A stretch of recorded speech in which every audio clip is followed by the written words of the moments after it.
Hey folks, Don here. And I just happened to stop at Gaunt Park in Yellow Springs, Ohio to witness a really interesting thing that happens this time of year with ginkgo trees.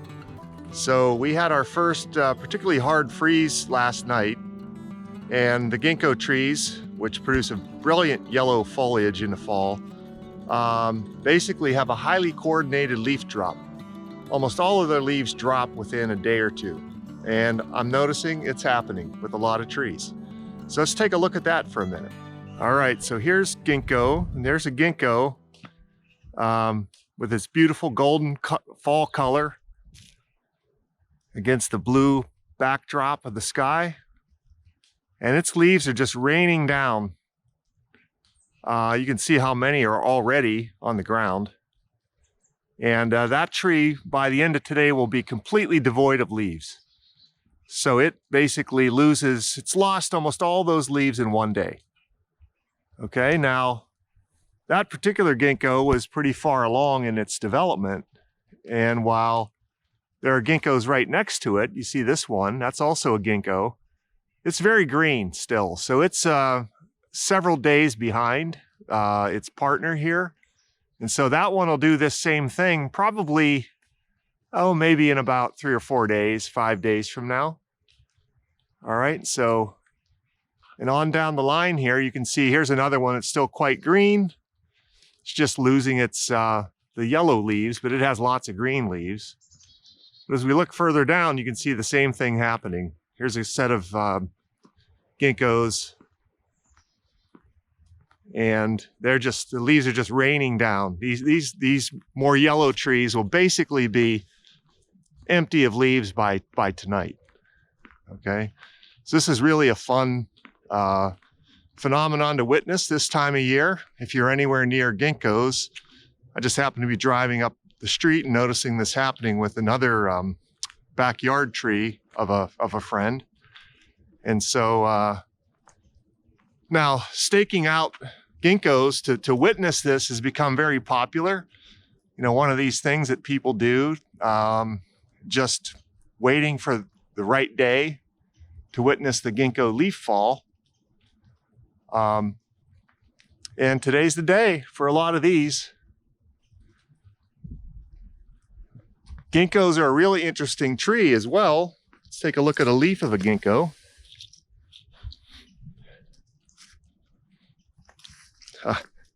Couldn't get a hold of that one. Okay. Here's a ginkgo leaf, particularly fan-shaped leaf. And ginkgos, although they have these sort of broad leaves, and they are deciduous, obviously, they lose their leaves. Ginkgos are in the group of trees, plants that we call gymnosperms. Okay, so they are not technically broad-leaved plants like most deciduous trees that lose their leaves are. These plants are more closely related to things like pine trees than they are to, say, oak trees. All right? They're actually a very ancient tree. I don't need to go into too many of the details, but this species, this whole genus, there's only one genus and one species in the entire world, okay, in its family. And in fact, this tree is functionally extinct in the wild. And the whole idea behind ginkgos is that the only, known populations of ginkgo were basically protected in a Chinese monastery grounds, okay, that harbored a population of ginkgo trees that persisted through the centuries. And that's those trees basically gave birth, more or less, to all of the ornamental ginkgo trees that we have planted around the world. Okay, so this tree is planted around the world, really, and as an ornamental tree because of these traits that you're seeing right now. And but it really doesn't exist in the wild as a wild tree anymore. Okay, It's sort of like a zoo animal that really doesn't exist in the wild, but is in zoos around the world. Now, these are very hardy trees once you plant them. They have very few insect or disease problems. And that's why they're often used in urban plantings. Because, if you look at the leaves of these things, I'll just scan here for a second. There's very little insect damage or pathogen damage on any of these leaves. Okay, if you just kind of see that.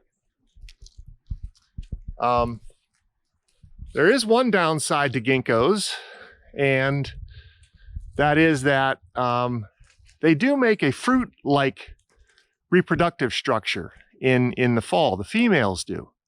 Okay, ginkgos exist as male and female separate plants. And if you are unlucky enough to have a female ginkgo that makes these fruits in the fall, you're in for it, because they stink terribly. After they ripen and they fall to the ground, they just smell horrible once they start to rot essentially on the ground. So people jokingly call them stinko ginkgos because of that. So if you're unlucky enough to have a female ginkgo, that's a real liability. Now, none of these are females. None of these trees along this stretch have any fruits that I can see at the moment. And so that is not a problem in this particular location. But that's a real liability. And of course, it makes, there's a priority on detecting whether or not you have male or female ginkgos very early on in the propagation process to prevent that. Of course, one way to do that, I think I've talked about this in other episodes, is to grow the trees from cuttings. So for example, if this tree right here, there's no fruit there, that's a male ginkgo. If you were to take cuttings of the branches of that tree and root them and propagate new trees, new baby trees from those cuttings, then they're all going to be male. They're all going to be a clone of their parent. All right, and so that saves you a lot of trouble. Okay, I will try today, as I look around, to find a ginkgo that has fruits. Well, that's funny. Now that I look more closely at this tree, this particular tree that's losing its leaves is a female. I do see fruits up there. Okay, they're going to be impossible to see from this angle. Let me see if I can find it. Oh, there's some on the ground. Okay. Well, let me correct myself. There's the famous stinko ginkgo fruits. Okay, they're real soft. Of course, there's a seed in the middle. The seed just popped out. And this fruit material is the culprit. Okay, as that stuff breaks down and decomposes, it smells bad. I'm going to smell it right now to see if I can detect anything. Okay, right now it has absolutely no odor, no disagreeable odor, at least that I can sense. But when these things rot, which they will do over the next several days throughout the week, this whole area is going to smell terrible. All right. All right, now, given that we identified this one as a female that has dropped its leaves way before the others, I wonder if there's any pattern there. Okay, in that the leaves of the female drop earlier because they have invested into fruit production. That's a possibility. Okay, the idea that they've exhausted resources out of their branches and leaves to fill those fruits, to produce those fruits. And so they basically, you could say, ran out of steam earlier than, say, the leaves on these trees. And before I assert myself too strongly again, I'm going to look closely here to see if those things have, I don't see any fruits on that one. So I'm pretty sure that one's a male. You see how green it still is, right? So it has fresher looking leaves for the most part. Okay, and we'll go look at this one to see if all that holds up.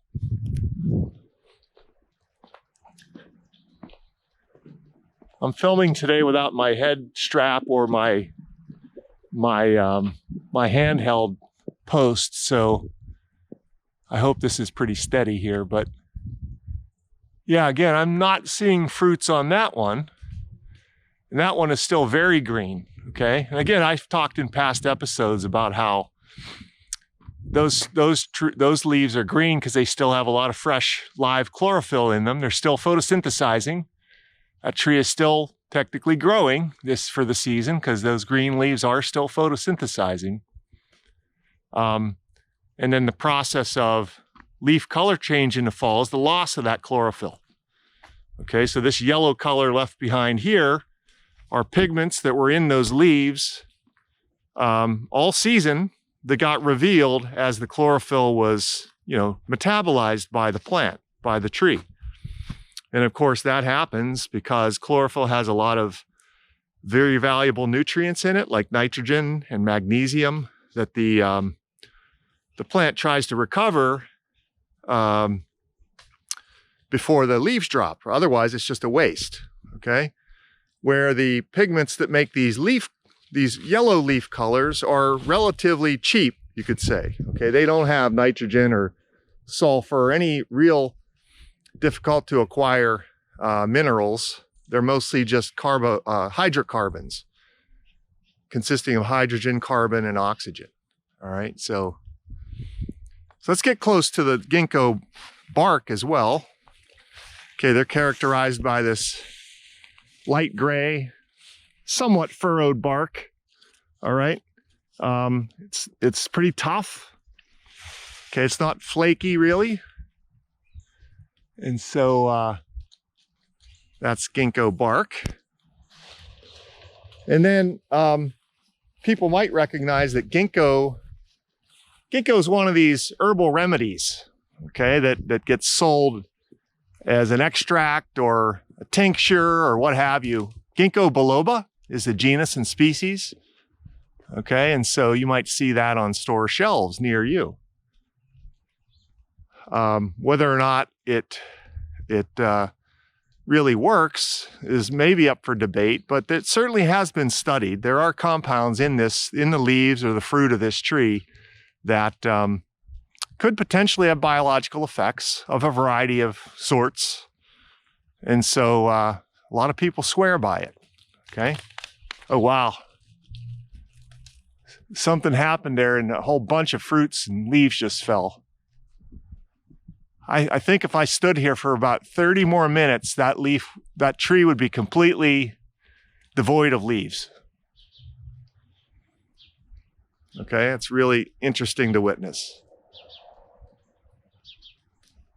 Most trees, just in contrast to this tree, they lose their leaves little by little over the course of several days usually. And again, ginkgo is just very notable for how quickly they lose their leaves, almost synchronously. And so they're all dropping. They're just raining down.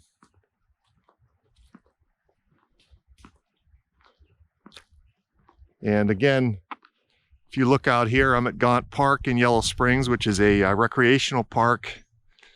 Try to play softball out there. Not so well every year, but hey, you can see frost out there on the field. Okay, last night we had probably our coldest temperatures of the season. And,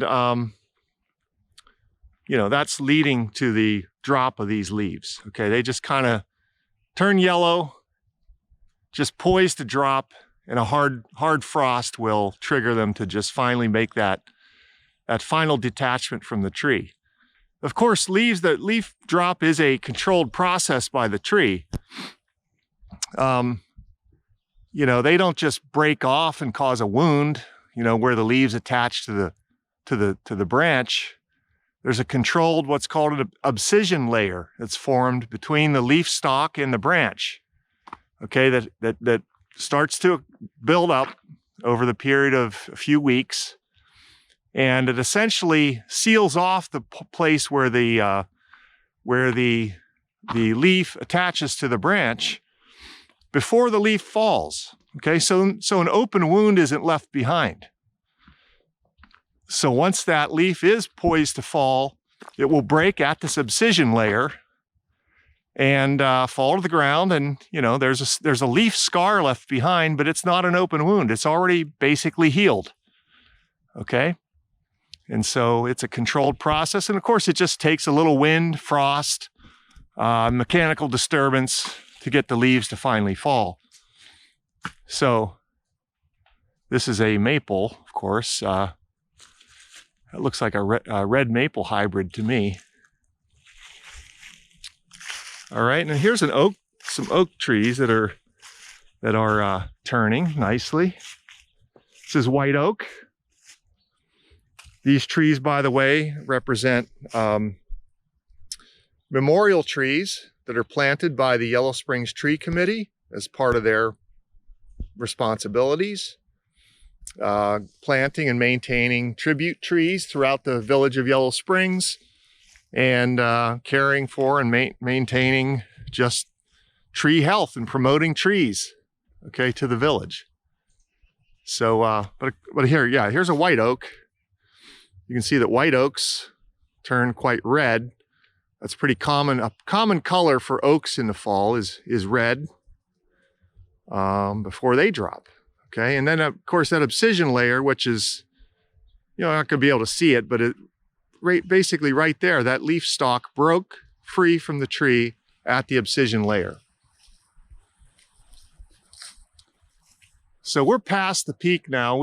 Trees are kind of, some are still green, but some have completely lost their leaves. And so we're sort of, a week or two past the peak fall color, but it's still beautiful out here, especially against that brilliant blue sky. And that's why it was so cold last night, okay? Because it was so clear. There was no humidity to hold in heat next to the earth. Okay, so I think I'll pause there for now and catch you later. So I'm back to Gaunt Park. It's about 6 hours from when I was here this morning. It's gotten a lot warmer. It's about 45 degrees. It was around 30 degrees when I was here earlier today. And I want to tell you a little bit about what's happened since, and a few more tidbits about ginkgo. So let's take a look at where things stand right now. So here's the tree that I had profiled earlier today. And it is pretty well devoid of leaves. There's a couple of stragglers up there, but it has pretty much lost all of its leaves. They're almost all on the ground now, okay? Just a tremendous display of leaves on the ground. And it's not quite as bright, perhaps, because it's gotten more cloudy as it's warmed up here. So, but nonetheless, most of those leaves have fallen in one day off of this tree, okay? And just to look at the ones that are still green again, they haven't changed much in the day. And they are changing though. I'd say within a few days, these trees will be doing the same thing. And there are trees down the way there that are also in the process. Okay, so thus completes the leaf abscission of this particular ginkgo tree right in front of us. Okay, now I talked earlier about stinko ginkgos and the smell of these fruits. And so now that it's been about 6 hours or so since these things really started falling. Okay, here's one. They hit the ground, they've smashed. As they hit the ground, they're starting to decompose. I can smell them as I'm walking around here. I can start to smell these things.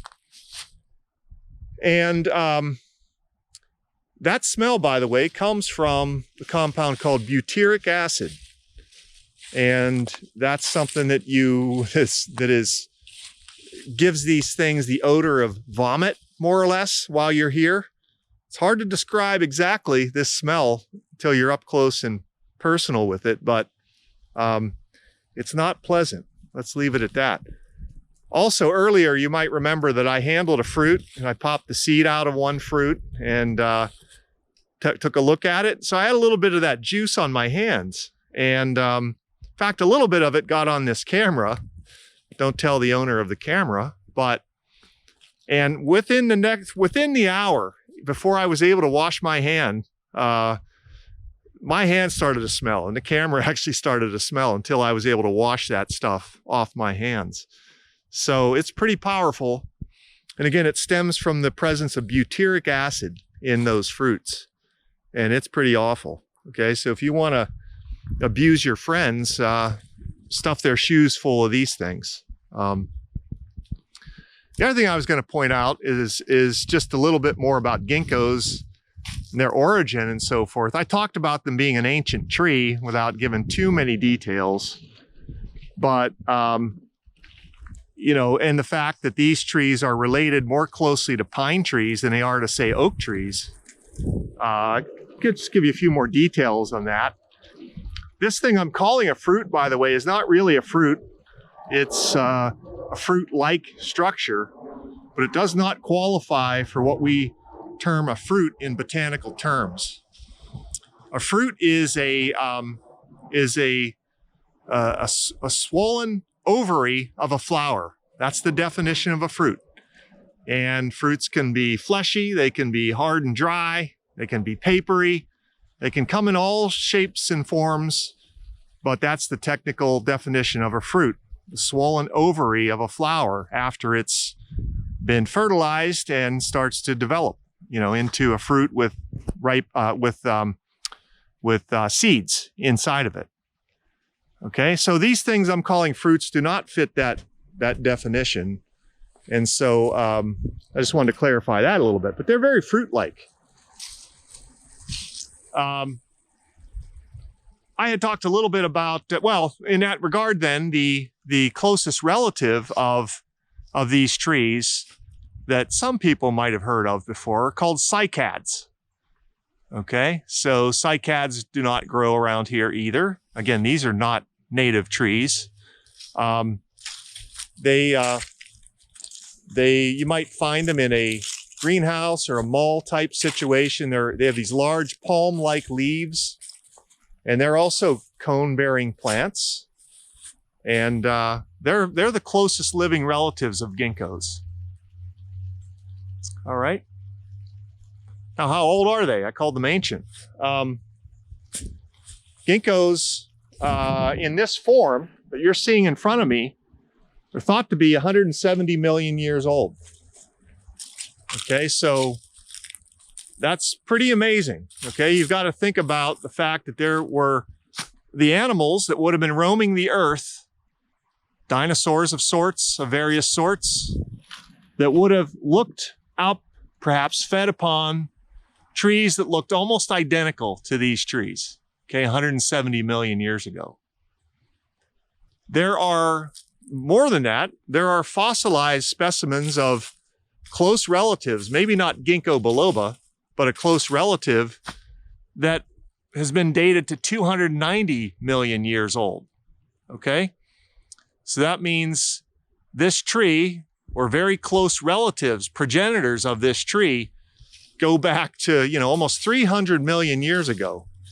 And this tree looks, when you see the fossil, it's a fossilized leaf. It very much looks just like, you know, one of these leaves. It's really incredible. Ginkgo, by the way, is also called maidenhair tree, is another common name for ginkgo. But the fossil looks pretty much just like these leaves. So to think about an organism that's succeeded and remained virtually unchanged for, you know, over 200 to 300 million years, that's kind of the mark of success. So ginkgos stand, you know, are icons in a lot of cultures because of, you know, their qualities, their toughness, their resilience. The wood itself is used in a variety of things for, you know, furniture and wooden bowls and all kinds of things. It's a very hard wood. And you know, ginkgos are revered, particularly in Asian cultures. Again, this is an Asian tree. China is its home range. But of course, in Japan, it's revered as well, okay? People often think it's a Japanese tree, but it's not. It's Chinese. But nonetheless, they're revered. They're used, planted ornamentally around the world, as I was saying earlier. And they're used a lot in something I enjoy doing now, I'm picking up with, and that's bonsai. So maybe we'll try to make a bonsai one day out of ginkgo trees. So now, planted ornamentally, they're really interesting and attractive. Because they don't get eaten much, okay? Again, if you look at these leaves, there's really no insect damage on these leaves at all. I'm seeing a few brown spots and things, but no significant pathogen damage or insect damage. They don't have the same ecological value as, say, maple trees, sugar maples, or oak trees, okay, that feed a lot of the caterpillars of our native butterflies and moths, things that then go on to feed birds and so forth, that participate in ecological food webs native to this kind of area. These things aren't really participating that way. So, you know, they're kind of inert in that regard, but of course they are providing other ecosystem services. Okay, they provide shade to this area. They provide aesthetic qualities, which is kind of a human trait, but human assessed trait. But there's a lot of activity going on below the ground, holding water retention,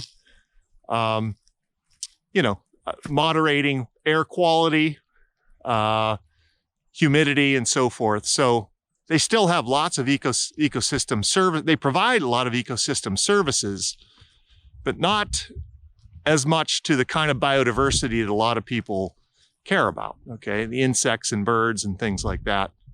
Of course, they host plenty of microbes, I'm sure, and things in their roots, fungi and bacteria and all that, but people tend not to care about that stuff as much, even though it's important, those micro things rather than the macro things. Okay, so I'll leave it at that for the moment.